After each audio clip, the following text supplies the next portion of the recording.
네, 안녕하세요. 하승민입니다. 잘 들리세요? 들리시면 손으로 이렇게 오자 표시 한번 해주세요. 네, 잘 들리시죠? 네, 네, 네, 한 주일 동안 잘 지내셨죠? 네, 반갑습니다. 오늘 또 10주차 마지막 주라고 하니까 조금 아쉽기도 한데요. 네, 오늘도 제가 준비한 자료 보시면서 음, 진행을 해보도록 하겠습니다. 지금 채팅창 보니까 이렇게 화면이 안 보이신다고 하시는 분들이 좀 계신 것 같은데요. 예, 혹시 제가 지금 화면을 공유해 드릴게요. 예, 안 보이시면은 채팅창에 어, 올려주세요. 네, 보이시죠? 네, 네, 다행입니다. 네, 그럼 오늘 이제 심혈관계 건강에 대해서 시작해 보도록 하겠습니다. 오늘 마지막 주기 때문에 뭐 시간이 없어도 다음 주에 할 수 없잖아요. 그러니까 네, 좀 빨리 진행을 해 보도록 하겠습니다. 네, 우리 심혈관 건강하면은 이제 소개해 주신 대로 우리나라 그 사망 원인 2위에 해당합니다. 그리고 심혈관계, 심장과 혈관에 관련된 그런 그 건강, 네, 그런 기관계를 우리가 심혈관계라고 합니다. 그래서 이제 굉장히 중요한 그런 신체 부위이기도 하고 건강 관리를 잘 해야 되고 또 이제 심혈관 건강 같은 경우에는 갑자기 이렇게 찾아오는 경우가 많기 때문에 이제 평소에 철저하게 관리하시는 것이 중요합니다. 심혈관 건강은 지금 현재 현대인들의 건강을 위협하는 대사증후군과 아주 밀접한 관련이 있습니다. 네, 대사증후군에 이제 여러 가지 심혈관 건강 문제가 다 포함되기 때문에 그렇고요. 그리고 이제 뭐 인슐린 저항성이라는 얘기를 많이 들어보셨을 거예요. 이제 대사증후군을 인슐린 저항성이라고 하는데요. 인슐린 저항성이 생기면 이 심혈관 건강에 이제 문제가 생길 가능성이 굉장히 높습니다. 그래서 이제 물론 인슐린 저항성이라는 게 명확하게 떤 단계가 되면 인슐린 저항성 단계다 이렇게 판단할 수는 없어요. 이 질병, 인슐린 저항성이라는 것 자체가 질병이 아니기 때문에 그 인슐린 저항성을 판단할 수는 없지만 우리가 이제 우리 몸이 이제 건강을 서서히 이룰 수 있잖아요. 그런 거와 마찬가지로 인슐린 저항성도 이렇게 서서히 진행되는 겁니다. 그래서 내가 지금 질병의 상태가 아니라고 하더라도 인슐린 저항성이 조금씩 조금씩 서서히 나타나면서 그런 당뇨나 그런 심혈관계 질환의 위험성이 커지는 것이기 때문에 우리가 이제 인슐린 저항성이 나타나지 않도록 잘 관리하는 것이 중요합니다. 그러니까 지금 몸에 이상이 없더라도 평소에 식생활 관리라든가 운동이라든가 뭐 이런 부분들을 잘 실천하셔서 인슐린 저항성을 미연에 방지하는 그런 노력이 필요합니다.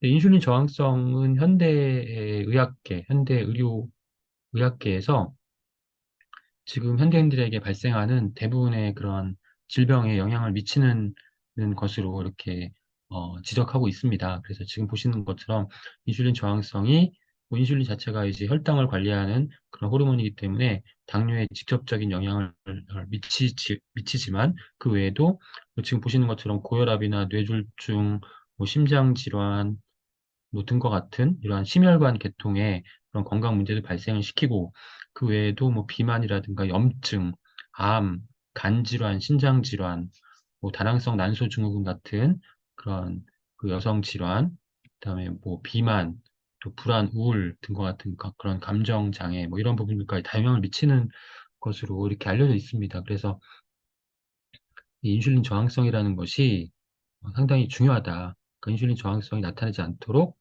다시 한번 강조드리지만 미리 네, 잘 관리하셔야 된다는 겁니다. 그 인슐린이라는 호르몬은 우리 이제 췌장의 베타 세포에서 만들어지는 호르몬이고 주로 하는 역할이 이제 음, 혈당을 낮추는 역할, 혈당을 조절하는 역할. 그 혈당을 낮춘다는 게 이제 우리가 섭취한 음식 중에 혈당이 있으면 그 혈당이 이제 세포 내로 인입이 되어서 잘 사용될 수 있게 도와주는 그러한 역할을 하는 것이죠. 그리고 또 지방을 축적하는 역할도 합니다. 인슐린이 지방을 축적하는 역할, 좀 다양한 역할을 하는데 지금 이제 보시는 그림에서 노란색이 이제 우리 세포고 이 세포들은 전부 다 이제 그 에너지가 필요하죠. 에너지를 이제 당분으로 이용하기 때문에 이제 그 인슐린의 작용을 다 받아야 합니다. 모든 세포들이. 그래서 세포에는 거의 모든 세포에는 인슐린 수용체가 있습니다. 인슐린 수용체가 있고요. 그 인슐린이 이렇게 세포의 인슐린 수용체와 결합을 하면은 이제 포도당 채널이 열리고요. 포도당 채널이 열리면 그 혈액 중에 우리가 섭취한 음식물 중에 흡수된 그런 포도당이 세포 내로 들어가서 이제 에너지원으로 사용이 되는 것이죠. 근데 이제 이렇게 인슐린이 세포랑 결합이 되어도 이 포도당 채널이 잘 열리지 않으면은 이 포도당이 세포 내로 들어갈 수가 없잖아요. 들어갈 수가 없으니까 이제 혈중에 남아서 여러 가지 문제를 유발시키는 것이죠. 이제 포도당은 이제 설탕이라고 생각하시면 되고, 이 설탕 당 성분이 혈액 중에 과도하게 존재하면은 혈액이 이제 점도가 높아지겠죠. 끈적끈적해지겠죠. 그래서 여러 가지 혈관 문제를 발생시키고 심혈관 질환의 위험성이 커지게 된다는 것이죠. 그 대사증후군은 이렇게 인슐린 저항성이라고 부르기도 하는데요. 심혈관 이 대사증후군이 나타나게 되면은 심혈관 질환의 가능성 2배 이상 높아지고 당뇨병 발병 가능성 5배 이상 증가하는 것으로 이렇게 어, 그 알려져 있죠. 그 대사증후군 기준은 그 허리 둘레, 중성지방, 혈압, 공복혈당, 콜레스테롤 이렇게 5가지를 기준으로 하거든요. 근데 이제 이 5가지 중에 3가지 이상 해당되면 대사증후군으로 판단하게 되고요. 네. 50대 이전까지는 남성의 유병률이 높은데 50폐경 50대 이후에는 여성의 유병률이 더 높아지는 것으로 알려져 있습니다. 근데 지금 이제 대사증후군 상태에 있는 대사증후군 이미 진단 받은 대사증후군인 분들의 비율이 이제 우리나라 전체 인구 중에서 26% 정도, 26% 정도가 대사증후군으로 분류가 되고요. 그다음에 이 5가지 조건 중에서 한 가지 이상이라도 해당이 되면은 나머지도 이제 금방금방 바로 이어지거든요. 그래서 대사증후군이 이제 가능성이 높아지게 되는 거예요. 근데 이 5가지 중에 한 가지라도 해당되는 비율이 전체 우리나라 국민 전체의 73.6% 정도 됩니다. 그러니까 4명 중에 3명은 이 5가지 조건 중에 하나 이상에 해당된다라는 것이죠. 그래서 이제 많은 분들이 대사증후군의 위험에 노출되어 있다고 볼 수 있습니다. 그래서 허리 둘레는 이제 비만을 나타내는 것이고요. 그다음에 혈당이 높은 경우, 혈압이 높은 경우, 또 중성지방 수치가 높은 경우, 또 HDL 콜레스테롤 수치가 낮은 경우. 네, HDL 콜레스테롤은 제 좋은 콜레스테롤이라고 하잖아요. 그다음에 LDL은 나쁜 콜레스테롤이라고 하는데 좋은 콜레스테롤이 낮은 경우에도 이제 대사증후군의 위험이 커집니다. 그래서 이제 콜레스테롤 이런 부분에 대해서 쭉 앞으로 이제 오늘 살펴볼 예정이고요. 그럼 대사증후군의 원인이 뭘까요? 네, 대사증후군의 원인은 인슐린 저항성은 그냥 뭐 아무렇게나 막 생기는 게 아니라 이제 인슐린 저항성은 선천적으로 생기진 않습니다. 당뇨에는 선천적인 당뇨가 있는데 선천적인 인슐린 저항성은 없습니다. 왜냐하면 이제 우리가 제1형 당뇨라고 그래서 태어날 때부터 췌장에서 인슐린 제대로 만들어지지 않는 경우는 있거든요. 네. 그러면 이제 태어날 때부터 당뇨의 위험성이 높은 거죠. 그 제1형 당뇨라고 하고요. 그다음에 제2형 당뇨는 이제 처음에는 당뇨가 없다가 나중에 식생활 잘못하고 운동 안 하고 하시면은 인슐린이 제대로 작동을 안 하는 거예요. 그래서 이제 인슐린 저항성 생기고 당뇨병이 생기면 제2형 당뇨라고 하는데 제2형 당뇨의 비율이 98% 이상 됩니다. 그러니까 이제 후천적으로 제2형 당뇨가 될 수 있다는 것이죠. 그런데 이제 그 인슐린 저항성은 어, 우리가 이제 잘못된 식생활 때문에 이제 발생하게 되는 것이거든요. 그래서 일단 기본적으로는 당분이 많은 음식을 섭취하시는 것도 피하셔야 되지만 전체적인 음식의 섭취량이 소비량보다 많으면은 2km 안전운전 네, 하십시오.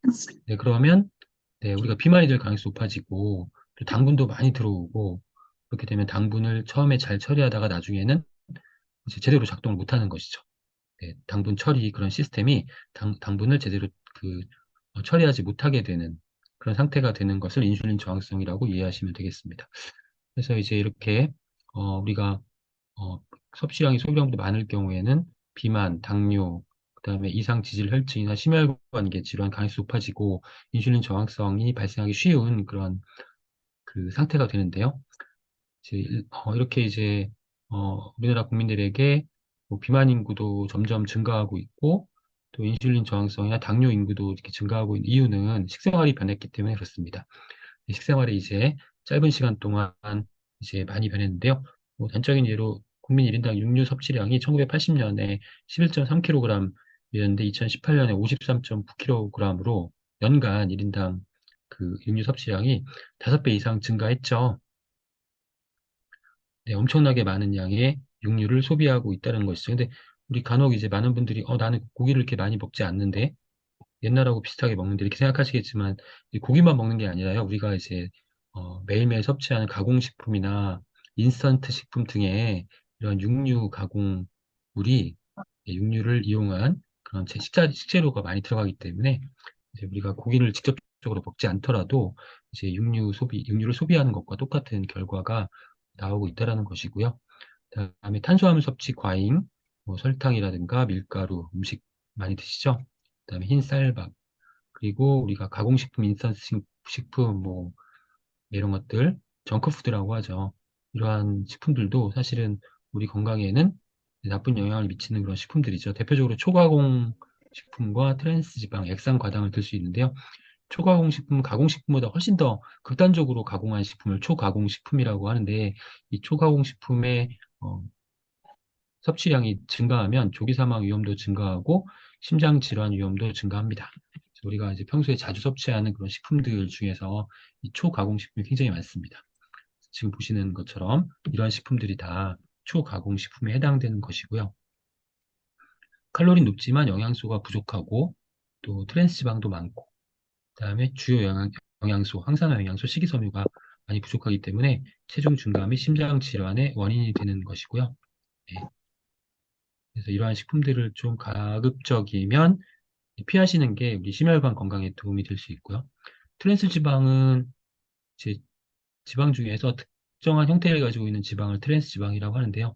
이 트랜스 지방이 혈액의 염증 물질 증가시키고 혈관의 그런 내피세포의 기능을 떨어뜨리고 심장세포에 직접적인 독성을 유발하기 때문에 동맥경화나 협심증, 뇌졸중의 위험 증가하게 되고요. 또 세포막이나 호르몬의 이상을 발생시키고 면역세포의 기능을 저하시키기 때문에 뭐 알레르기나 ADHD, 주의력결핍, 과잉행동장애죠. 당뇨나 암 위험이 증가하게 됩니다. 트랜스 지방이 많은 식품은 역시 우리가 평소에 자주 섭취하는 그러한 식품들 중에 트랜스 지방이 굉장히 많이 포함되어 있습니다. 지금 보시는 수치가 이제 각 식품별 수치가 나오는데요. 100g당 트랜스 지방 함량인데요. 100g당 프라이드 치킨 0.9가 들어있고, 뭐 전자레인지용 팝콘은 100g당 11.2g이 들어있다고 나와 있는데요. 사실 그 트랜스지방 우리 건강에 나쁜 영향을 미치기 때문에 제한 섭취량이 설정이 되어 있습니다. 트랜스지방산 하루에 2g 이상 섭취하지 않도록 권고하고 있습니다. 그 2g 이상 섭취하지 않도록 권고하고 있는데 지금 만약에 도넛을 100g 섭취하면은 하루에 그러면 벌써 트랜스지방 4.7g을 섭취하게 되기 때문에 제한 섭취량을 넘어가게 된다는 것이죠. 그리고 이제 우리가 이제 트랜스지방이 나쁜 성분이기 때문에 이제 음식에 가공식품 이렇게 마트에서 이제 식품을 구입하시면은 그 라벨에 트랜스지방 함량을 표기하게 되어 있거든요. 근데 이 트랜스지방이 이제 원래 그 식품의 원료로부터 유래되는 경우도 있기 때문에 이제 우리나라에서는 이제 정부에서 트랜스지방의 함량이 100g당 0.2g 이하면 0으로 표시할 수 있도록 허용하고 있습니다. 그러니까 실제로 트랜스지방이 라벨에 0으로 표시되어 있다고 하더라도 실제로는 0.2g 이하의 트랜스지방이 들어있을 수 있다. 음. 그러니까 이게 우리가 이제 전혀 없다고 생각하더라도 사실은 트랜스지방이 많이 포함되어 있을 수 있다는 점 꼭 기억하셨으면 좋겠습니다. 그다음에 액상과당도 많이 사용되는데 액상과당이 설탕보다 이제 가격이 굉장히 싸기 때문에 액상과당을 많이 단맛을 내기 위해 사용하거든요. 그러면 이제 이것도 혈당을 급격하게 높이게 되고요. 인슐린 저항성 유발시키고 그렇게 되면은 당뇨의 가능성이 높아지고 심혈관계 건강에도 위협이 되죠. 그래서 뇌심혈관 질환, 혈액 속 단백질과 당분이 결합하면은 염증 물질 생성, 뇌심혈관계 손상을 입히게 됩니다.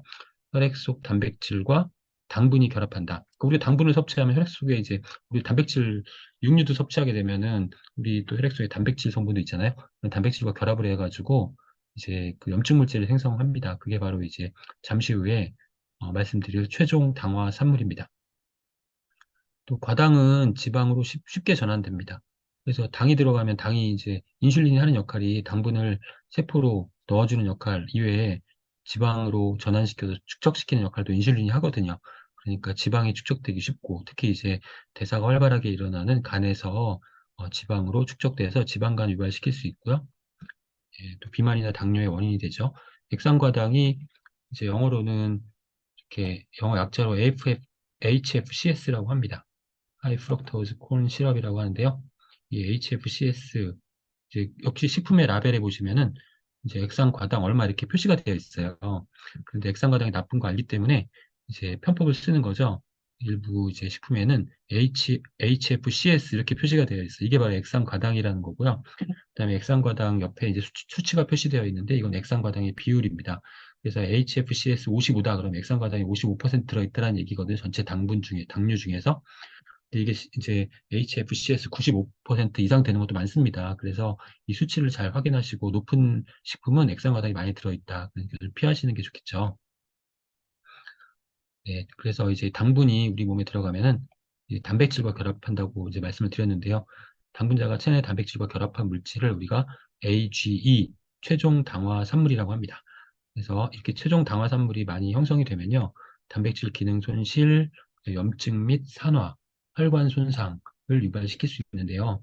이 지금 논문이 염증과 퇴행성 질환에 미치는 영향, 그러니까 이 최종 당화 산물, 당분과 단백질이 결합한 이 최종 당화 산물이라는 물질이 염증과 퇴행성 질환에 미치는 영향이라는 논문인데요. 이 논문에는 이제 이 AG, 최종 당화 산물이 우리 체내에서 다양한 그런 질병의 원인이 된다라고 경고를 하고 있는데, 이제 두뇌에서는 알츠하이머, 파킨슨, 뇌졸중, 심장 건강, 심혈관계, 심근경색, 뭐 신부전, 고혈압, 그다음에 폐에서도 각종 그런 폐 질환들, 그다음에 신장 질환, 간 질환, 그다음에 관절염 등까지도 영향을 미치는 것으로 이렇게 밝혀지고 있기 때문에 이제 우리가 상당히 주의해야 되는 그러한 성분이라고 이해하시고 잘 피하셔야 되겠습니다. 이 최종 당화산물은 네, 왜 이제 우리 몸에 이제 이런 역할을 하게 되냐면 이 이 최종 당화산물이 우리 이제 체내에 들어가가지고 이제 면역세포 중에 하나인 대식세포가 반응을 일으키고 이제 대식세포가 활성화되면서 대식세포에서 분비하는 알부민과 혈액 중에 이제 알부민 단백질이 있어요. 그 알부민 단백질과 AG가 결합을 하게 되는 거죠. 그래서 AG 알부민이라고 하는 물질이 합성이 되고 얘네들이 이제 음, 세포에서 이제 얘네들도 이제 세포로 들어가려고 하는 성질이 아주 강하기 때문에 세포가 이제 얘네들을 받아들이게 됩니다. 그래서 이 AG, 최종 당화산물이 세포 내로 침입을 하게 되는 거죠. 침투하면은 세포를 괴사시키게 되어 있습니다. 세포를 죽입니다. 그래서 얘네들이 이 독성 물질, 최종 당화산물이 침입하는 세포가 어떤 세포냐면 심장 근육세포, 주로 심장 근육세포와 신경세포. 신경세포는 우리 신경계 할 때 말씀드렸죠. 주로 이제 뇌세포에 많이 주로 침투를 하고요. 그다음에 간세포에 침투를 합니다. 그래서 이제 이런 최종 당화산물이 심장 근육세포를 파괴하고 또 뇌세포를 파괴하고 간세포를 파괴한다고 생각하시면 되는 거죠. 쉽게. 심장 근육세포 파괴하면은 심장에 문제가 생기고 뇌세포가 파괴되면 뇌에 문제가 생기고 간세포가 파괴되면 간에 문제가 생기는 거죠. 그래서 이 최종 당화산물이 뇌나 간과 심장과 같은 중요한 기관에 심각한 그런 폐해를 유발시키게 되는 것이죠. 이거는 이 논문은 2023년, 그러니까 올해 이제 초에 발표된 논문인데요. 이 논문은 뭐냐면 이 당이 우리 몸에 들어가서 뇌에도 영향을 미친다라는 건데요. 이 AG 최종 당화산물이 이제 뇌막에 결합을 해서 뇌막을 파괴시키게 됩니다. 그래서 뇌 신경 장애를 유발시킨다라는 그런 내용이 이제 올해 초에 발표가 되었습니다. 발표가 되었고요. 당분이 이제 뇌에도 심각한 영향을 미칠 수 있다는 것이고, 네, 사실 이제 당은 치매와도 아주 밀접한 관련이 있습니다. 우리 국민들이 가장 무서워하는 질병이 암과 그다음에 지금 오늘 말씀드린 심혈관계 질환과 치매 이렇게 무서워하시잖아요. 근데 이제 치매 연구 관련해서 당뇨가 중요한 원인으로 부상이 되고 있고요. 인슐린 저항성이 발생을 하게 되면은 인슐린 분해 효소도 기능이 떨어지는데 인슐린 분해 효소라는 건 뭐냐면 인슐린이 이제 잘 작동을 한 다음에 다 일을 하면은 인슐린 분해 효소가 인슐린 분해하게 돼 있어요. 그런데 인슐린 저항성 생기면 인슐린 분해 효소가 작동을 못 합니다. 작동을 안 합니다. 기능이 떨어져서. 인슐린 저항성이 생기면 네, 인슐린만 기능 못하는 게 아니라 인슐린 분해 효소도 기능을 못하는데 이 인슐린 분해 효소가 이미 전에 뇌에서 그 치매를 일으키는 베타 아밀로이드까지 없애는 그런 기능을 하거든요.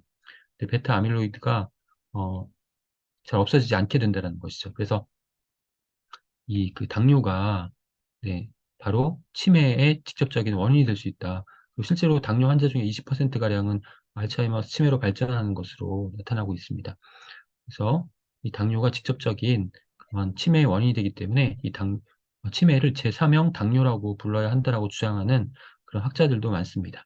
그리고 실제로 지금까지 당뇨나 비만 치료제로 사용되었던 그런 약물 성분을 치매 치료제로 사용하기 위한 그런 임상 실험이 국내에서 진행이 되고 있습니다. 이 얘기는 무슨 얘기냐면 그만큼 당뇨나 비만이 치매와 직접적인 연관성이 있다는 것을 유추할 수 있는 그런 대목이라고 할 수 있겠죠. 혈당 관리가 필요한 이유는 혈당이 높거나 아니면 인슐린 저항성이 생겼을 때, 당뇨가 생겼을 때 다 포함해서 평균 수명 12년 이상 단축될 수 있고요.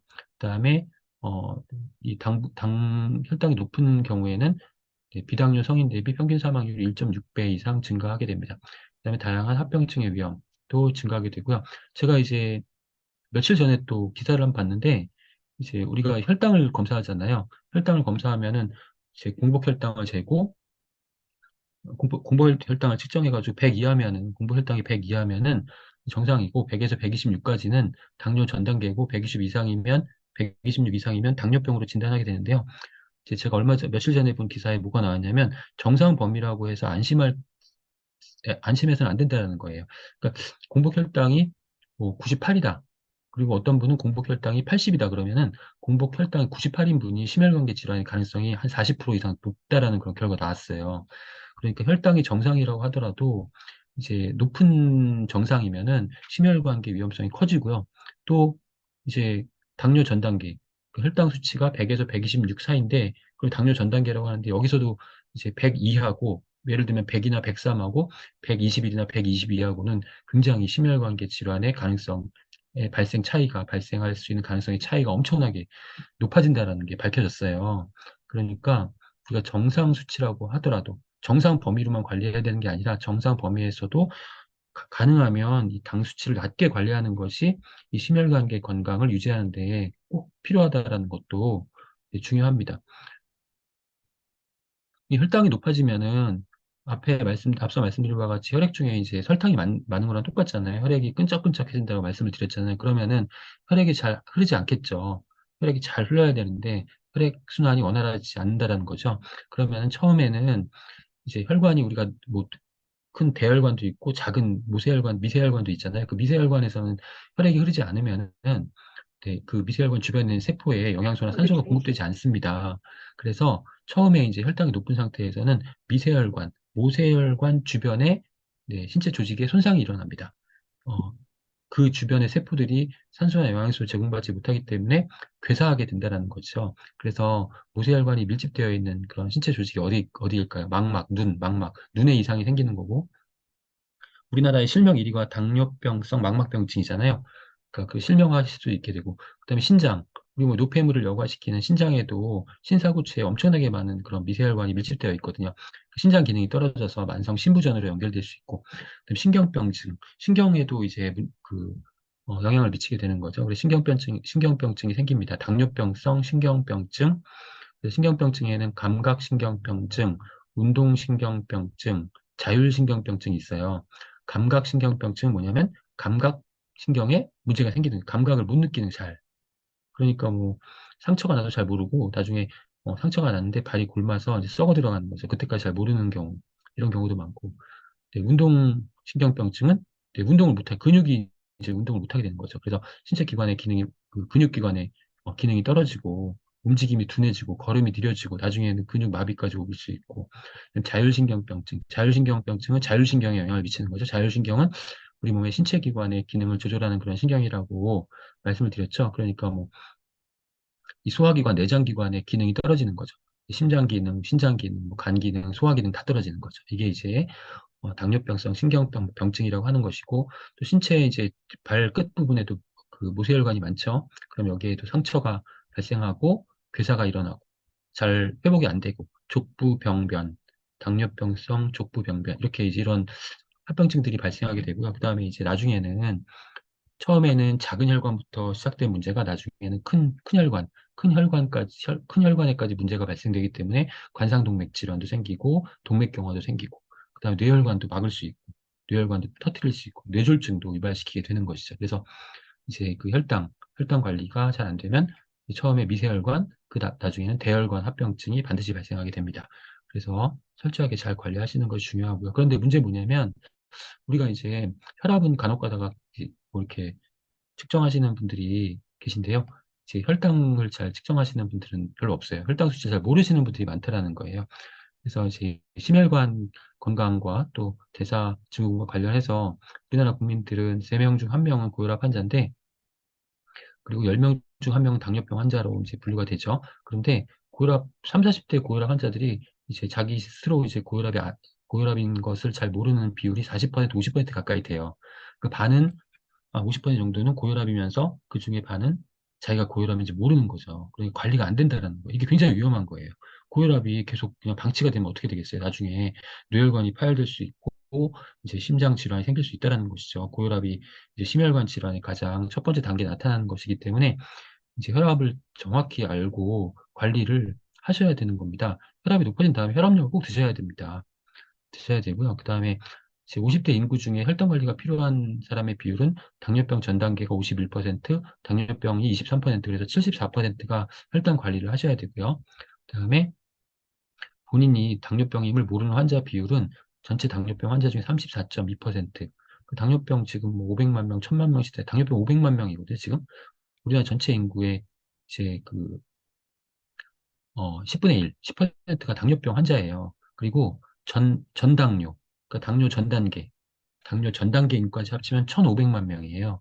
1,500만 명. 그러니까 굉장히 혈당 관리가 안 되시는 분들이 5천만 인구 중에 1,500만 명이라는 거죠.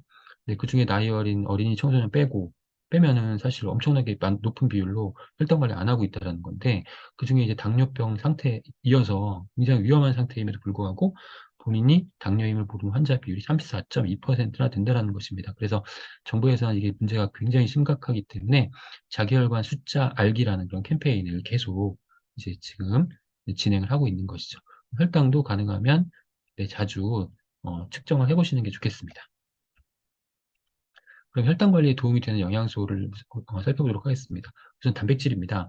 단백질, 탄수화물은 당분의 그런 원료가 되기 때문에, 급원이 되기 때문에 탄수화물은 좀 피하시는 게 좋겠죠.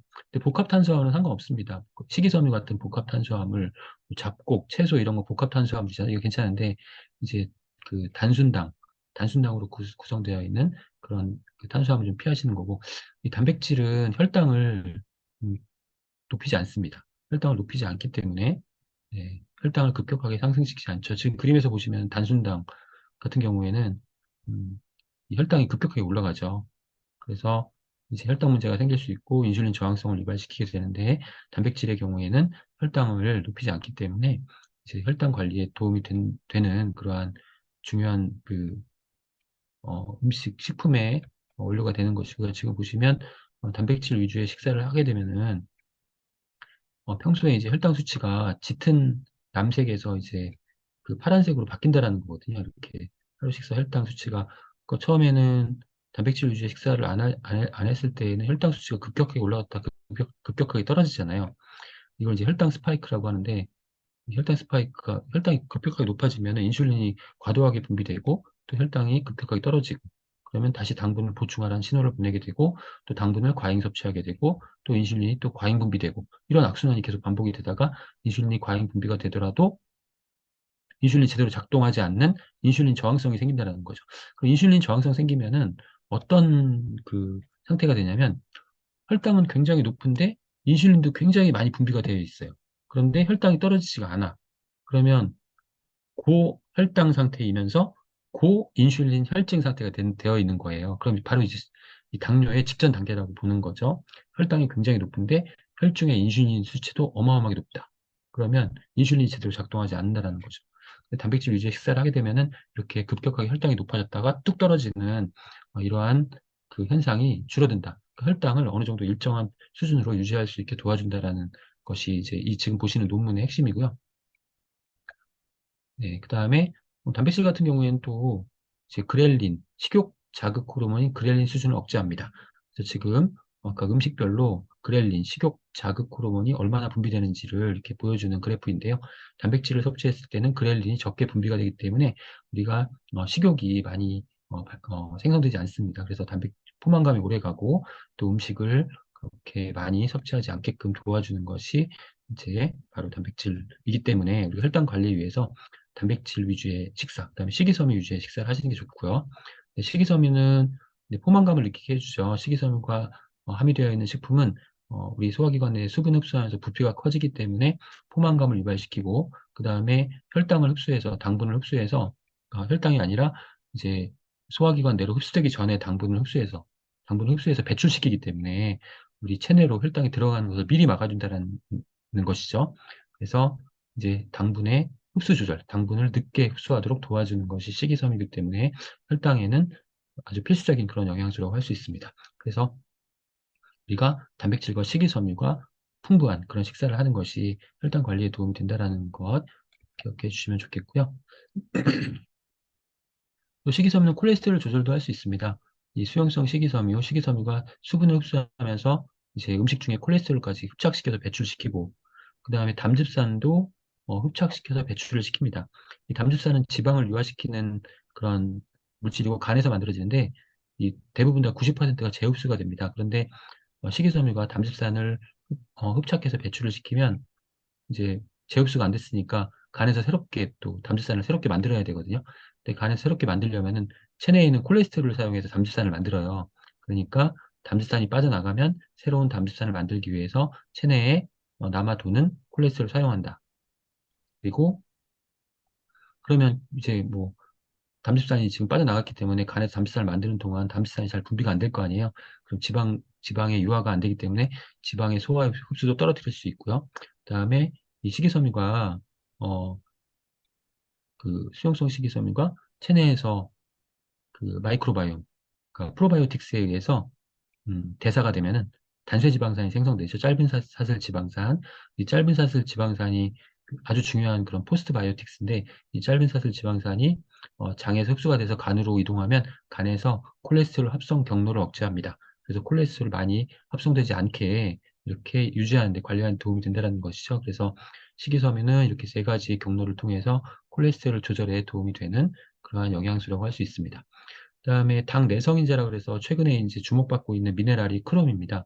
크롬은 지금 보시는 그림이 이제 세포에서 그 인슐린 결합하고 인슐린 수용체가 있고 인슐린 수용체가 인슐린과 인슐린 수용체 결합하면 포도당 채널이 열리는 거죠. 그래서 이제 앞서 설명드렸던 그런 내용을 다시 한번 보여드리는 건데 이제 비에서 이제 인슐린과 인슐린 수용체 결합을 하니까 포도당 그 채널이 열리면서 밖에 있던 포도당이 두 개가 지금 세포 안으로 들어갔죠. 세포 안으로 들어갔습니다. 그리고 이제 크로모줄린이라는 그 단백질이 있고 크롬이 이제 같이 흡수가 됐어요. 크롬이 들어가면 세포 안에서 크로모줄린과 크롬이 그 복합체를 형성해서 이렇게 인슐린 수용체의 세포 안쪽에서 결합합니다. D D그림에서 보시면 이렇게 결합하면은 이제 글루코즈 채널, 포도당 채널이 더 크게 열리는 거예요. 더 넓게 열리게 된다는 거죠. 그래서 이제 아까 B 그림에서는 포도당이 두 개가 들어갔는데 지금 그림 D에서는 포도당 네 개가 들어가 있죠. 그리고 포도당이 더 잘 세포 안으로 더 잘 흡수할 수 있다. 포도당을 세포에서 더 잘 처리할 수 있게 된다. 그래서 이 크롬을 당 내성 인자라고 부릅니다. 그래서 크롬은 이 당을 대사시키는데, 혈당을 조절하는데 아주 중요한 그런 미네랄로 지금 주목을 받고 있고, 크롬이 당뿐만 아니라 지방 대사에도 관여하는 것으로 알려지면서 현대인들에게 가장 문제가 되는 대사 과정의 문제가 바로 당 대사와 지방 대사잖아요. 네, 당 대사가 안 되니까 당뇨가 발생하는 거고, 지방 대사가 안 되니까 비만이 되는 것이기 때문에 이 당과 지방 대사에 관여하는 크롬이 아주 중요한 그런 미네랄로 네, 꼭 필요한 미네랄로 네, 지금 여겨지고 있습니다. 그리고 이제 코로솔산, 우리 이제 글리코다운이라는 그런 제품 있잖아요. 글리코다운의 바나바 잎 추출물, 바나바라는 그런 식물 잎으로 잎에서 이제 추출한 그러한 성분을 이제 사용하게 되는데 이 성분 안에는 이제 혈당을 낮추는 그러한 성분, 기능성 성분 코로솔산이 들어 있습니다. 코로솔산에 관련된 임상 연구를 보니까 혈장의 인슐린 감소, 그러니까 혈액 중에 인슐린을 감소시킨다는 거예요. 그러니까 인슐린 혈증을 이제 어, 그 개선시켜 준다는 것이고 또 혈당도 낮추는 그런 효과가 네, 검증이 되었습니다. 혈당이 감소되고 있죠. 그 이 원리는 뭐냐면 이 코르솔산이 이제 식물 유래 성분, 그러니까 바나바 잎에서 추출한 그런 코르솔산인데 이 코르솔산은 탄수화물이 우리가 탄수화물 섭취하면은 당으로 분해한 다음에 당이 흡수가 되는 거잖아요. 근데 이제 이 과정 탄수화물이 당으로 분해되는 과정을 억제하기 때문에 탄수화물이 당으로 분해되는 과정을 억제하기 때문에 우리가 당분이 급격하게 높아지는 것을 낮출 수 있고 그다음에 혈당 수준을 낮출 수 있는 것으로 이렇게 알려지고 있습니다. 그래서 이 코르솔산도 중요한 혈당 관리에 도움이 되는 영양소고 또 지금까지 말씀드린 그런 영양소 이외에도 다른 비타민, 미네랄은 기본적으로 혈당 관리에 도움이 됩니다. 오메가3 지방산은 이제 염증 억제에 도움이 되는 거고요. 그다음에 아연 같은 경우는 췌장 베타세포 보호, 인슐린을 잘 만들어줄 수 있는 그런 췌장 베타세포 보호, 그다음에 인슐린 대사에 관여하고 망간도 혈당 조절에 관여하고요. 마그네슘, 인슐린의 정상적인 작용에 필요합니다. 마그네슘. 그리고 비타민 B군도 역시 네, 음, 당뇨병성 신경병증에 도움이 되고 또 그 외에 비타민 E와 비타민 D 역시 전부 다 이 혈당 관리에 도움이 되는 영양소이기 때문에 우리가 비타민 미네랄을 기본적으로 보충해 주시는 게 좋다라는 것이고 그중에 아연, 망간, 마그네슘, 비타민 B군, 비타민 D 등이 우리 혈당 관리에 특히 필요한 그러한 비타민과 미네랄이 되겠습니다. 그래서 이제 이러한 그 여러 가지 영양소, 혈당 관리에 도움이 되는 영양소를 다 함유하고 있는 것이 이제 글리코다운입니다. 코르솔산 앞서 말씀드린 코르솔산도 함유하고 있고요.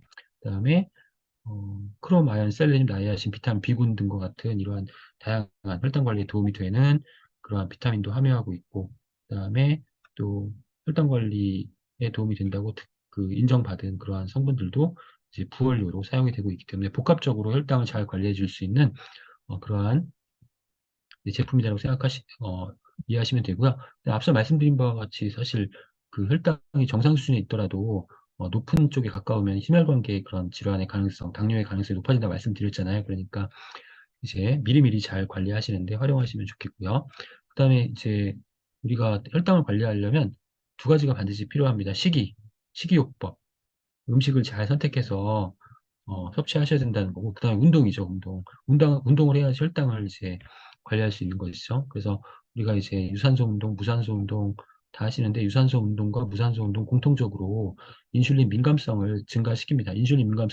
인슐린이 잘 작동하도록 도와주는 그러한 성질을 인슐린 민감성이라고 하는데, 운동의 종류와 상관없이 인슐린 민감성을 증가시키기 때문에 혈당 관리에 꼭 필요하고요. 그다음에 근육이 혈당이 정말 중요합니다. 이 인슐린의 작용에 의해서 이제 당분이 세포 안으로 들어간다고 말씀을 드렸는데요. 근데 근육이 증가하면요, 근육은 이 혈당을 가장 많이 사용하는 세포예요. 그래서 이제 근육이 많으면 또 근육 운동을 활발하게 하시면은 혈액 중에 당분을 근육세포가 다 흡수해서 처리를 하기 때문에 혈당 관리에 필수적인 그런 운동이 바로 근육 운동이다. 그래서 포도당 흡수 및 소비 증가하게 되고 또 인슐린 민감성도 증가하게 된다라는 그런 결과를 보여주는 논문입니다. 특히 이제 근육 중에서 이제 하체 근육, 허벅지 근육 같은 경우에는 우리 몸 전체 근육의 거의 뭐 반 이상이 허벅지에 다 있거든요. 허벅지 엉덩이 쪽에 70%의 근육이 다 있습니다. 그래서 이 허벅지나 엉덩이 근육을 잘 발달시키는 것이 정말 중요하고요. 연세대 보건대학원의 연구에 의하면 허벅지 둘레가 60cm 이상 근육이 많으신 분들, 이런 분들은 허벅지에 근육이 없으신 분들에 비해서 당뇨병 위험이 4배 이상 위험이 감소한다라는 그런 결과 나와 있습니다. 그리고 이제 운동을 하시게 되면은 여러 가지 이제 근육에서 만들어지는 마이오카인이라는 물질이 있는데 이 마이오카인이 이제 근육에서 만들어진 호르몬, 뭐 기적의 호르몬이라고 부르기도 합니다. 우리 건강에 그만큼 도움이 된다라는 것인데요. 근육에서 분비되는 이 마이오카인이 염증 억제와 인슐린 저항성 감소에 꼭 필요하기 때문에 네, 운동을 하시는 것이 혈당 관리에 필수이고, 특히 이제 근육을 키우시는 운동, 그리고 근육 운동 중에서도 하체에 근육이 집중되어 있으니까 하체 근육을 발달시키는 이러한 운동들이 혈당 관리에 필수라는 점 기억하시면 좋겠습니다. 25% 라이드 하시는 분들은 정말 혈당 관리에는 정말 좋은 운동 하시는 것 같습니다. 그리고 이제 심혈관계 건강에 도움이 되는 영양소 이제 하나씩 살펴보겠습니다. 오메가3.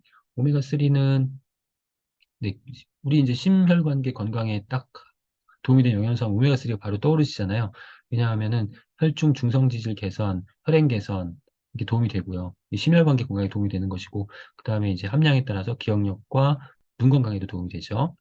근데 섭취시 주의사항은 이 심혈관계 건강에 도움이 되긴 하지만 이제 항응고제, 항혈소판제, 혈압강화제 등과 드실 때에는 전문가와 상담하라고 합니다. 왜냐하면은 쉽게 얘기해서 오메가3를 드시면은 혈행 개선이 된다고 하는데 이건 혈액을 묽게 해준다는 거거든요. 혈액을 묽게 해주면은 어, 혈액순환이 잘 되니까 심혈관 건강에 도움이 되겠죠. 그런데 이제 건강상의 문제 때문에 항응고제, 항혈소판제 같은 경우 이제 복용하시는 분들이 이런 분들은 혈액을 묽게 하는 약물을 복용하고 계시는 거거든요. 근데 혈액을 묽게 하는 약물을 복용하시는데 오메가3를 드셔서 혈액이 아주 묽어지면 어떤 문제가 발생할까요? 혈액순환 잘 돼서 좋겠지만은 우리 몸 안에서 혈관이 파열되면 지혈이 안 됩니다. 그러니까 그런 문제가 발생하게 된다는 거죠. 그러니까 전문가와 상담하시라는 거고 혈관이 파열돼서 지혈이 안 되면 문제가 커지는 거죠. 왜냐면 뇌에서 만약에 혈관이 파열됐는데 이게 지혈이 안 되면 뇌출혈인 거잖아요. 그러니까 이런 부분 때문에 뭐 이런 가능성은 사실은 아주 드문 케이스입니다. 그래서 뭐 아주 드문 케이스지만 혹시라도 모르니까 이제 전문가와 상담하라고 하는 거 음, 하는 거니까 이제 참고로 알아두시면 좋겠습니다. 네, 우리가 이제 오메가3 지방이 왜 중요하냐면 이제 지방의 포화지방산, 불포화지방산 이렇게 있는데 지방 다 우리 몸에서 하는 역할이 있기 때문에 중요한데 이제 현대인들은 그 섭취 비율이 깨졌기 때문에 문제가 되는 거죠. 포화지방산을 너무 많이 섭취하면 안 되는데 이제 가공식품이나 인스턴트 식품 그다음에 경화유 같은 딱딱하게 만들어진 그런 기름 같은 게 포화지방산이 많은데 이러한 그 식품 많이 섭취하다 보니까 포화지방산이 비율이 높아진 거예요. 그럼 포화지방이 높아지면 포화지방 딱딱하잖아요. 그러니까 우리 세포막이 다 지방으로 되어 있는 지방산으로 되어 있는데 포화지방산 비율이 높아지면은 세포막이 딱딱해진다는 거예요. 세포의 물질 이동이 문제가 된다라는 거죠. 세포가 이제 물질 이동이 원활하게 되면서 세포 대사가 진행돼야 되는데 그게 잘 안 된다라는 것이죠. 또 혈액 중에도 이제 포화지방산 농도가 높으면은 뭐 혈구세포 딱딱해지니까 혈관을 막을 가능성이 높아지겠죠. 그래서 포화지방산 나쁘고 불포화지방산이 좋다라고 하는데 사실 원래는 좋고 나쁜 게 없는 거고 둘 다 필요하지만은 포화지방산이 많고 불포화지방산이 적기 때문에 이 포화지방산 과잉 섭취가 문제가 된다라는 것이고 근데 불포화 지방산에는 이제 오메가3, 오메가6, 뭐 이렇게 오메가9 뭐 여러 가지가 있어요. 그런데 이제 최근에는 근래에 들어서 오메가3 중요하고 오메가6는 줄여야 된다고 하는 거예요. 왜냐하면은 오메가3와 오메가6의 그 정상적인 그런 권장되는 섭취 비율이 1대4 정도 되거든요. 그 오메가3 하나 섭취할 때 오메가6를 한 4개 정도 섭취해야 된다라고 하는 거죠. 둘 다 불포화 지방산입니다. 그런데 1대4의 비율은 모유의 비율입니다. 그 모유에 있는 그 오메가3 지방산의 오메가3와 오메가6 지방산의 비율이 가장 이상적이라는 거죠. 근데 이제 오메가6가 사실 가공식품 인스턴트 식품에 육류에 많아요. 그런데 이제 앞서 보신 것처럼 우리나라 국민들의 식생활 자체가 육류도 많이 섭취하고 가공식품, 인스턴트 식품, 패스트푸드를 많이 섭취하니까 오메가6 비율이 굉장히 높아진 거예요. 그래서 오메가3 대 오메가6의 비율이 이상적인 섭취비 1대4인데 지금 우리나라 국민들의 평균 섭취량 보니까 1대20 정도 된 거예요. 1대20이 되니까 비율이 깨졌잖아요. 그러니까 오메가3를 늘리고 오메가6를 줄여야 된다는 것이죠. 그래서 오메가3가 점점 중요해지고 있다는 것이고요. 오메가3 DHA와 EPA가 대표적인데 이제 혈압 감소에 도움이 되고 부정맥에 대한 민감성 감소, 심장 근육 안정, 중성 지방 저하에 도움이 됩니다. 그래서 매일 35g 이상의 이 생선 어유에 오메가3 지방산이 많이 들어있잖아요. 음, 매일 생선을 충분하게 섭취하면 심장 질환 사망 60% 감소하고 또 생선을 많이 섭취하면 이 오메가3 지방산을 보충할 수 있기 때문에 심장 질환 사망률 뭐, 주 5회 이상 생선을 섭취하면 한 달에 1회 이하 섭취 대비해서 사망률이 30% 감소한다. 그리고 하루에 4.3g 이상의 생선기름 보충제를 보충하면 심근경색 생존자의 부정맥으로 인한 사망이 감소한다. 이렇게 여러 가지 다양한 수많은 연구 결과가 나오고 있습니다. 그래서 건강한 성인도 보통 일주일에 그 손바닥만한 크기 생선 4토막 이상은 드셔야 되는 게 좋다라고 하는 거고요. 관상심장질환을 가지고 계신 분들도 주당 7토막 이상 드시는 게 좋습니다. 미국 심장학회에서는 심장질환 있는 환자에게 하루 EPA, DHA 1g 이상 섭취하는 것이 권장이 되고 있습니다. 네. 그래서 오메가3가 이렇게 심혈관계 건강에 도움이 된다는 것이 중요합니다. 그런데 이제 우리가 더 중요한 것은 이 심혈관계 질환은 염증과 아주 밀접한 관련이 있습니다. 염증.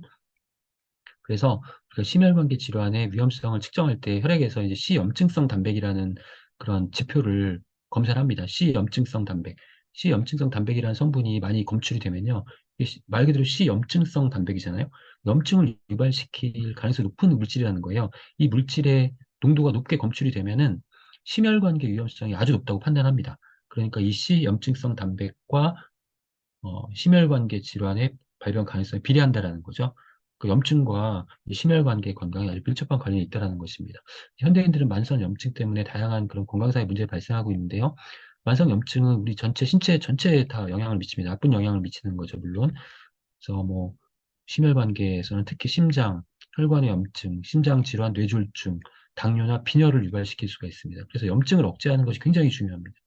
염증을 억제하는 것이 중요한데 염증을 억제하는데 필요한 그 영양소, 대표적인 영양소가 바로 오메가3 지방산이라는 거예요. 그래서 오메가3 지방산이 심혈관계 건강에 도움이 된다고 하는 것이고 염증을 억제하는 그런 기능성이 있기 때문에 그런 거고요. EPA, DHA가 이제 염증 억제 물질들을 생성을 하게 됩니다. 염증 억제 물질을 생성하게 되고, 그다음에 아이코사노이드를 생성하는데 또 영향을 미칩니다. 그래서 아이코사노이드는 기억이 나실까요? 안 나실까요? 네, 잠시 후에 또 그림을 보여드리면 기억이 나실 것 같습니다. 네, 다른 논문 한번 볼까요?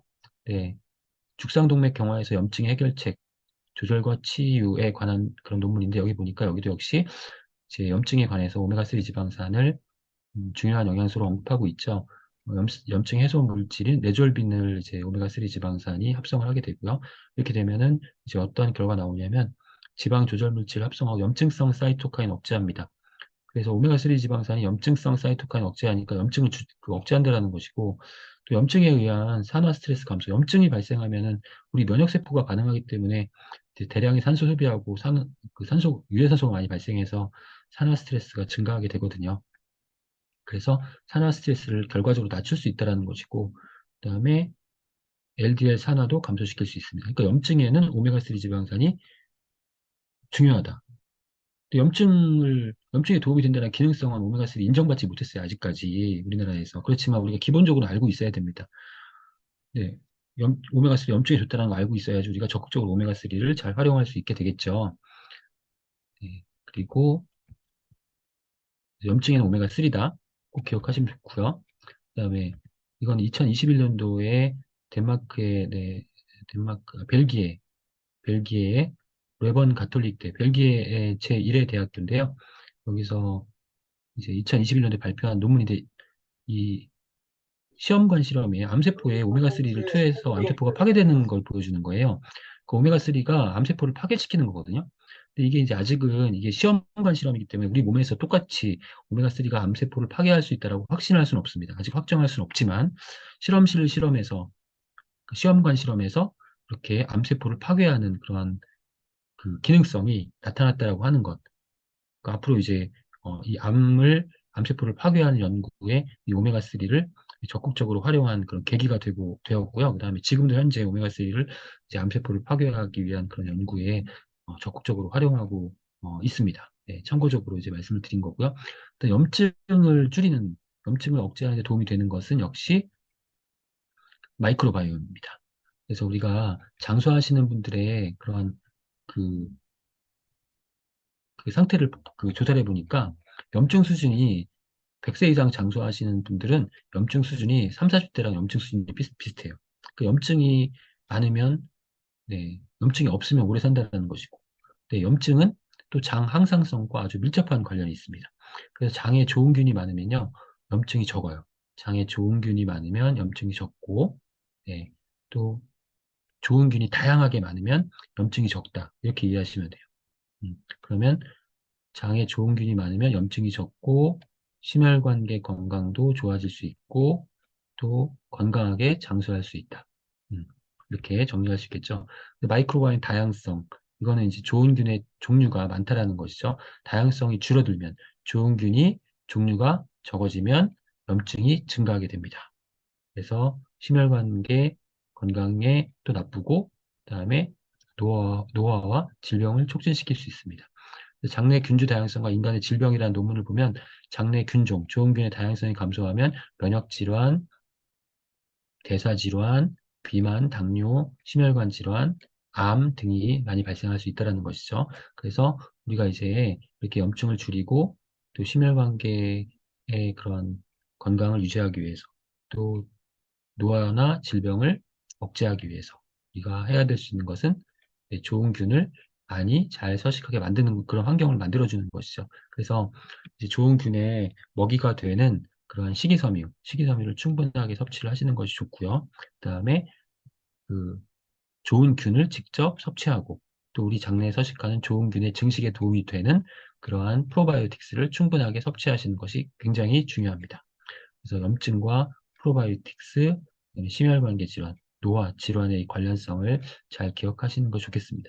그래서 우리가 이제 건강을 위해서 꼭 기억하셔야 될 부분 뭐냐면, 난 앞으로 내 장 속에는 내 장 속에 나쁜 균을 없애고 좋은 균이 더 많이 서식하게 내가 관리하겠다. 이렇게 이것만 기억하시면 돼. 나쁜 균은 무조건 없애야 돼. 줄여야 돼.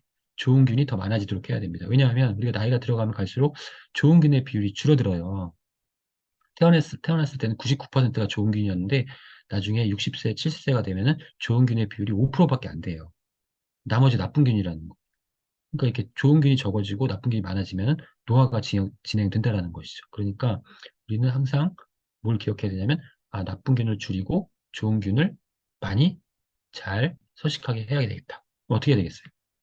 그런 생각을 가지시면 평소에 유산균, 프로바이오틱스 엄청나게 많이 잘 드실 거고, 그다음에 프로바이오틱스, 유산균의 증식에 도움이 되는 식이섬유, 채소, 이런 것들을 주로 많이 섭취를 하시게 되는 거죠. 그렇게 되면 인스턴트 가공식품, 패스트푸드 다 멀리하고 육류도 멀리하고 이렇게 하면 우리 몸의 장 속에 좋은 균의 비율이 높아진다.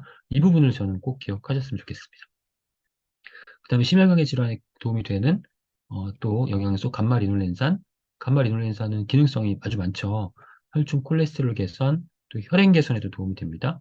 그다음에 월경전 변화에 의한 불편한 상태 개선, 또 면역 과민 반응에 의한 피부 상태 개선에 도움을 줄 수 있어요. 감마리놀렌산이 또 많은 그런 연구가 있어요. 여성들 완경기 때 안면 홍조, 우울 및 인지 기능 개선. 이런 거는 GLA에 관련된 논문이지만 오메가3와도 관련이 있습니다. 그래서 우리가 영양소 중에서는 굉장히 딱 궁합이 아주 잘 맞는 영양소가 있잖아요. 궁합이 잘 맞는 영양소. 칼슘과는 뭐가 잘 맞아요? 칼슘과는 마그네슘과 비타민 D가 잘 맞잖아요. 같이 섭취해 주셔야 되잖아요. 비타민 C, 비타민 C 면역과 관련해서 비타민 C는 아연과 잘 맞아요. 비타민 C와 아연, 또 감말 이노렌산은 뭐가 잘 맞을까요? 지지난주에 다 했습니다. 감말 이노렌산은 오메가3 지방산하고 딱 맞아요. 오메가3 지방산과 딱 맞으니까 함께 보충하시면 좋은 경우가 아주 많죠. 그다음에 GLA 결핍되었을 때 인슐린 저항성 관련이 있고, 마찬가지로 오메가3 결핍되었을 때 인슐린 저항성 관련이 있고, 혈관에서 혈소판 응집 억제하는데도 오메가3 지방산 EPA, DHA와 함께 작용할 수 있습니다. 간말 이론에서는 콜레스테롤 조절 기전을 보면요. 이게 지금 세포인데요. 파란색이 세포인데 이 세포에는 LDL 수용체가 있습니다. LDL 수용체가 있는데 LDL 나쁜 콜레스테롤이라고 말씀드렸잖아요. 지금은 이제 나쁜 콜레스테롤로 이제 기억을 하시고 이해하시기 쉽게, 그 나쁜 콜레스테롤이 혈중에 많으면은 이게 혈관을 막잖아요. 그러니까 나쁜 콜레스테롤도 빨리빨리 세포 안으로 집어넣어줘야 돼요. 그래서 세포 안에서 처리를 해야 되는 거죠. 세포 안에 들어오면 잘 처리가 됩니다. 네, 세포 안에 이제 그런 처리하는 그런 세포 기관들이 있기 때문에, 그럼 LDL 수용체가 있는데 LDL 수용체가 간말 이노렌산에 의해서 LDL 수용체가 활성화됩니다. 그러면 세포가 LDL을 더 많이 받아들일 수 있게 되는 거죠. 그래서 혈중에 있는 LDL 콜레스테롤을 줄일 수가 있기 때문에 간말 이노렌산이 콜레스테롤 조절에 도움이 된다고 하는 것입니다. 간말 이노렌산이 이제 오메가3와 함께 보충을 했을 때, GLA와 오메가3와 함께 보충을 했을 때 여성의 혈중 지질에 미치는 영향이라는 논문이 있어서 소개를 드리면요. EPA, DHA 단독으로, EPA, DHA만으로도 혈중 지질을 낮출 수 있지만 간말 이놀렌산을 함께 보충하게 되면은 더 효율적으로 낮출 수 있다는 그런 결과가 나와 있습니다. 그리고 이거 지금 이 그림은 이제 여성 건강할 때 보여드렸던 그림이에요. 그래서 아까 이제 오메가3가 염증을 억제하는 데 도움이 된다. 그래서 염증 억제 물질, 그 다음에 뭐 아이코사노이드라는 얘기 나왔었잖아요. 이 아이코사노이드가 이 세포 호르몬이라고 말씀을 드렸죠. 네, 세포에서 만들어지는 생리활성 물질, 종류가 다르다. 종류가 다른데 1계열과 3계열은 부족하고 2계열은 과잉 생성되기 때문에 균형이 깨져 있기 때문에 우리가 혈소파 능집되고 혈관 수축하고 염증 유발시키고 심혈관 질환이 발생한다라고 말씀을 드렸어요. 그래서 우리가 이제 어떻게 해야 되냐면 이제 염증을 억제하고 심혈관 질환을 줄이기 위해서는 1, 3계열을 느리고 2계열을 줄여야 된다. 1, 3계열은 어디서 오냐면 네, 간말 이노렌산과 오메가3 지방산, 그러니까 GLA와 EPA, DHA를 충분히 보충하고 나머지 오메가6 지방산 2계열을 만드는 그러한 오메가6 지방산 줄여야 된다. 음. 그래서 이렇게 줄이게 되면은 심혈관계 질환도 줄일 수 있고 이것 자체만으로도 지방산을 조절하는 것 자체만으로도 호르몬 분비를 정상화시키기 때문에 네. 이 아이코사노이드가 균형이 깨지면 호르몬도 분비에 다 균형이 깨지는 거거든요. 그래서 이 호르몬 분비를 정상화시킴으로써 여성 건강에도 도움이 될 수 있다라는 것. 네, 이거 여성 건강 시간에 말씀을 드렸었습니다. 아마 기억이 나실 겁니다.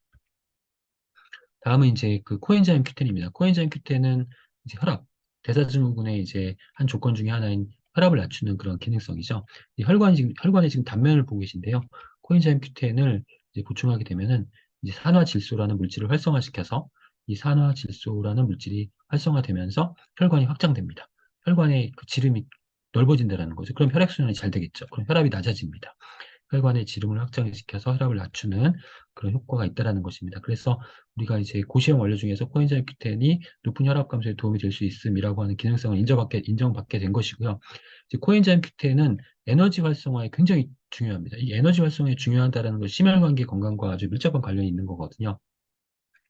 이 코엔자임 Q10은 세포 내에서 에너지를 생성하는 미토콘드리아라는 기관에 이 코엔자임 Q10이 존재합니다. 지금 미토콘드리아, 세포 내에서 에너지를 발생시키는, 당분을 이용해서 에너지를 발생시키는 기관이 지금 보시는 미토콘드리아고, 이 미토콘드리아 안에 에너지를 발생시키는 부위에 지금 빨간색 동그라미로 코엔자임 Q10 표시하고 있습니다. 코엔자임 Q10 이 안에 존재합니다. 그러니까 이 코엔자임 Q10은 에너지를 생성하는데 중요한 역할을 합니다.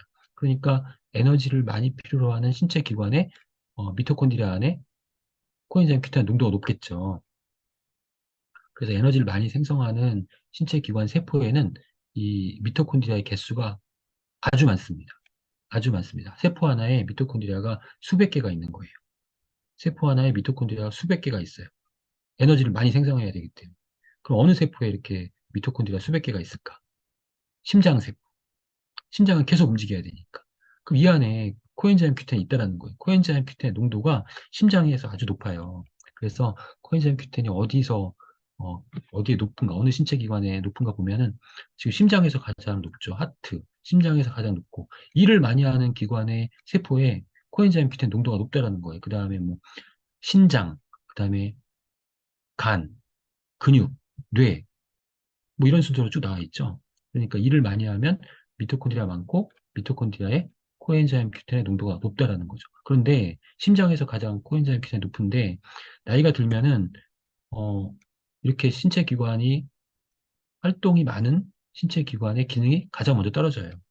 심장 기능이 가장 먼저 떨어지고 그 다음에 신장 기능이 떨어지고 폐 기능 떨어지고 간 기능 떨어지는 거죠. 심장 기능이 가장 먼저 떨어지는 거예요. 그러니까 여기 심장에 지금 기능이 떨어진다는 건 뭐냐면 심장에 미토콘드리아가 줄어들고 그 미토콘드리아 안에 있는 코엔자임 Q10의 농도가 떨어진다는 것이죠. 보세요. 지금 그래프 보시면은 심장에 연령대별 코엔자임 Q10 감소량 어느 신체 기관에서 코엔자임 Q10이 가장 많이 감소합니까? 심장에서 가장 많이 감소하죠.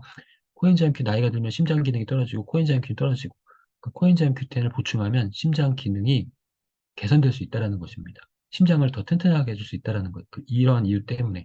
그래서 우리가 심장 건강을 위해서 이제 코엔자임 Q10을 보충해 주시는 것이 도움이 되고 심혈관계 건강에 도움이 되는 것이죠. 그 다음에 코엔자임 Q10은 대표적인 또 항산화 영양소입니다. 항산화 영양소. 그래서 기능성 다양하죠. 에너지 생성에 도움이 되고 혈압 감소에 도움이 되고 그리고 유해산소가 발생하면 또 항산화 기능도 하고 그러니까 이제 코엔자임 Q10도 정말 꼭 심혈관계 건강을 위해서 필요한 그러한 영양소라고 할 수 나 있겠습니다. 염증도 잠깐만, 억제하고요. 잠깐만, 잠깐만. 저쪽에. 그 다음에 코엔자임 Q10의 가능성. 코엔자임 Q10 이렇게 뭐 다양한 역할을 하기 때문에 뭐 가능성도 아주 저기, 많습니다. 그래서 코엔자임 Q10의 어떤 역할들을 이제 보여주는 그런 논문인데요. 예, 그래서 우리가 이 실선으로 표시된 이 부분, 빨간색 표시된 부분은 코엔자임 Q10으로서 코엔자임 Q10 보충에 의해서 직접적인 도움을 받을 수 있는 그러한 부분이고, 나머지 부분에도 이제 가능성이 있는데, 이제 더 연구가 필요한 음, 것이 이제 파란색입니다. 심혈관계 질환, 미토콘드리아 기능 저하, 염증 억제, 노화에 따른 건강 보호, 이런 것들에 직접적인 영향을 미친다는 것이 검증이 되었다는 것이죠. 코엔자임 Q10도 가능성이 아주 많은, 그리고 좋은 가능성이 높은 그러한 영양소, 이게 심혈관계 건강을 위해서 꼭 보충해야 되는 영양소입니다. 고혈압 예방을 위해서는 다이어트, 뭐 운동, 심각계복 다 아시죠? 또 스트레스 관리 잘 하셔야 되고, 스트레스 받으면은 코티졸에 의해서 혈압이 높아지는 것이죠. 그 다음에 운동 후 혈압 강화, 혈압이 높으신 분들은 운동하면 혈압이 더 올라서 위험하지 않나 생각하시는데, 이제 운동을 하게 되면 혈압이 올라가는데요. 그 다음에 운동을 다시 쉬면은 혈압이 이전보다 낮아집니다. 그래서 이러한 효과를 운동 후 혈압 강화 효과라고 합니다. 그러니까 고혈압 환자이신 분들, 고혈압 있으신 분들은 혈압이 너무 높아지지 않는 강도가 아주 높은 운동 말고 중강도 이하의 운동을 자주 하시면 돼요. 중강도 이하의 운동을 자주, 자주, 자주. 뭐, 한 시간에 10분씩 하루에 15번 이렇게 하면 좋겠죠. 중강도 운동을. 예를 들면. 그러면 혈압이 많이 높아지지 않으면서 조금 높아졌다가 나중에 쉴 때는 혈압이 그전보다 조금 더 떨어지고, 또 운동을 또 바로 또 자주 하면은 또 약간 올라갔다가 또 더 떨어지고, 이렇게 되니까 전반적으로 혈압을 낮추는 데는 운동을 자주 하는 게 도움이 된다는 거. 그다음에 이제 오메가3, 코엔자임 Q10 등과 같은 앞서 보셨던 그런 영양소를 잘 보충해 주시면 좋겠습니다. 이제 거의 다 끝나갑니다. 이제 콜레스테롤 또 알아봐야 되겠죠. 콜레스테롤이 우리 혈관을 막기 때문에 콜레스테롤 높으면 안 된다고 하는 건데, 사실은 콜레스테롤은 우리 몸에 꼭 필요하죠. 호르몬도 만들고 또 세포막의 구성 성분이기도 하고, 그렇기 때문에 꼭 필요한 성분인데, 문제 뭐냐면 이 호르몬이 콜레스테롤, 나쁜 콜레스테롤, 좋은 콜레스테롤 있는 게 아니에요. 사실은 간에서 이제 필요한 곳으로 보내는 콜레스테롤이 LDL 콜레스테롤이고, 이제 몸에 이제 쓰고 남은 콜레스테롤을 간으로 가져오는 게 HDL 콜레스테롤인데, 왜 우리가 LDL을 나쁘다고 하고 HDL 좋다고 하냐면, 이제 우리가 간에 있는 콜레스테롤을 이동시키다가 혈관을 막기 때문에, 혈관을 막을 가능성이 높기 때문에 LDL을 나쁜 콜레스테롤 하는 거고, 그 다음에 이제 어, 몸에 쌓여있는 콜레스테롤을 간으로 가져오는 게 HDL이기 때문에 청소한다. 그래서 이제 HDL을 좋은 콜레스테롤 이렇게 표현하는 겁니다. 편의상. 사실 LDL 많으면 간에서 혈관으로 나가는 콜레스테롤 많기 때문에, 그만큼 이 LDL이 문제가 생기면은 혈관을 막을 가능성이 커지게 되는 것이죠. 그래서 이제 콜레스테롤은 그래서 LDL이 낮으면 좋고 HDL이 높으면 좋다라고 하는 거죠. 근데 여기서 도움이 되는 영양소가 이제 레시틴입니다. 레시틴. 그 레시틴은 어 이제 그 레시틴을 전환시키는 효소가 있는데요. 우리 몸에 레시틴을 활용하는 효소가 있어요. 그 레시틴을 보충해주면은 이제 리조 레시틴을 받게 되고, 지금 이렇게 보시면 혈관에 노란색이 이제 콜레스테롤이 혈관을 막고 있잖아요. 그런데 이 막고 있는 콜레스테롤을 이제 콜레스테롤 에스테로 떨어뜨립니다. 그러니까 혈관을 막고 있는 콜레스테롤을 떼어서 HDL에 실어 보냅니다. 간으로. HDL에 실어 보냅니다. 이렇게 되면은 어떻게 되겠어요? 혈관 안에 콜레스테롤 줄어들게 되겠죠. 혈관에 쌓이는 콜레스테롤이. 그래서 이제 레시틴이 이 콜레스테롤을 HDL에 실어서 간으로 보내기 때문에 우리가 콜레스테롤을 조절할 수 있다. 그래서 레시틴이 콜레스테롤 조절에 도움이 되는 영양소라고 하는 겁니다. 그래서 레시틴은 콜레스테롤 조절에 도움이 된다. 또 아까 콜레스테롤 조절에 도움이 되는 영양소 하나 더 있었죠. 감마리놀렌산 기억하시면 되고요. 근데 콜레스테롤 높아가지고 스타틴계 약물을 복용하시는 경우에, 이제 스타틴계 약물이 콜레스테롤 만드는 경로를 차단하는 약물이거든요. 그런데 지금 이 우리 몸에서 이 콜레스테롤 합성 경로를 보면은, 이 경로가 콜레스테롤만 합성하는 게 아니라 코엔자임 Q10도 합성하는 경로예요. 이 경로가. 그래서 스타틴계 약물, 콜레스테롤 약을 드시면은 이 경로가 다 차단이 돼요. 그러면 콜레스테롤만 안 만들어지는 게 아니라 코엔자임 Q10도 부족하게 되는 거예요. 그럼 코엔자임 Q10이 부족하게 되면 어떤 문제가 생길까? 아까 코엔자임 Q10의 기능성 보셨잖아요. 에너지 생성, 뭐 혈압 감소 이런 거 다 문제가 생기는 거잖아요. 그러니까 스타틴계 약물을 복용하시는 경우에는 코엔자임이 부족할 수 있기 때문에 코엔자임 Q10을 보충하셔야 됩니다. 보충하셔야 됩니다. 그래서 콜레스테롤 약을 드시는 경우에 담당 의사 선생님께서 코엔자임 Q10을 보충하라고 권고하시는 케이스가 많습니다. 네. 그래서 가능하면 코엔자임 Q10 보충하시면 좋겠다는 거 참고하시면 되고요.